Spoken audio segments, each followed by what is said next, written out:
Hello friend, आज की हमारी स्टोरी है ब्राह्मण और सांप की कहानी। यह कहानी एक ब्राह्मण की है जिसका नाम मणिराम था। वह बहुत अच्छे से पूजा पाठ किया करता था और भगवान पर भरोसा रखता था। वह छोटी सी छोटी बातों को भगवान का संदेश मानता था।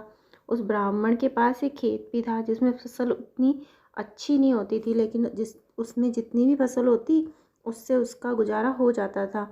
फसल पकने का समय आ चुका था। वह अपने फसल की निगरानी करने के लिए दोपहर को अपने खेत में मौजूद पेड़ के नीचे सोया करता था। एक दिन जब वह अपने खेत में लगे हुए पेड़ के नीचे सो रहा था, तब उसके सामने एक सांप अपना फन फैलाए खड़ा हुआ था। कुछ देर बाद ब्राह्मण की नींद खुली तो उसने देखा कि उसके सामने एक सांप था। पहले तो वह थोड़ा डर गया, लेकिन बाद में उसे लगा कि यह एक देवता है। ये सोचकर वह तुरंत अपने घर की ओर भागा और एक मिट्टी के बर्तन में दूध लेकर आया।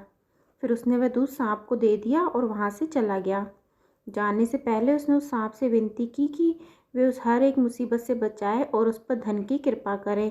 अगले दिन जब वह फिर से आया तो उसने देखा कि मिट्टी के रखे हुए बर्तन में एक सोने का सिक्का था। सोने के सिक्के को देखकर उसने सांप को धन्यवाद कहा। अब वह रोज़ सांप के लिए दूध लेकर आता और हर दिन बदले में उसे सोने का सिक्का मिलता था। कुछ दिनों बाद उस ब्राह्मण को काम के चलते दूसरे राज्य जाना पड़ा। जब वह बाहर जा रहा था तब उसने सांप को दूध पिलाने का काम अपने बेटे को दिया। बेटे ने भी सांप को बर्तन में दूध दिया और अगले दिन जाकर देखा कि उस बर्तन में एक सोने का सिक्का था। सोने के सिक्के को देखकर उसके लड़के के मन में ज़्यादा धन प्राप्त करने की लालसा जाग उठी। ऐसे में वह सोचा कि उस सांप के बिल में तो और भी सोना होगा। वह उस सोने को एक साथ प्राप्त करना चाहता था।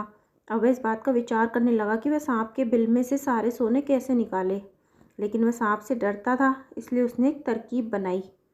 हर बार की तरह इस बार भी वह सांप को दूध देने गया। जब सांप दूध पी रहा था तब उसने पीछे से सांप के सर पर डंडे से वार किया। वह सांप मजबूत था जिससे कि उसे कुछ नहीं हुआ। गुस्से में आकर सांप ने ब्राह्मण के बेटे को डस लिया।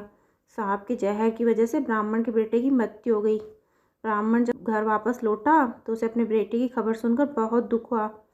इस कहानी से शिक्षा इस कहानी से हमें सीख मिलती है कि अत्यधिक लालच करना बहुत ही बुरा होता है। अत्यधिक लालच करने से हम खुद को मुसीबतों में घेर लेते हैं।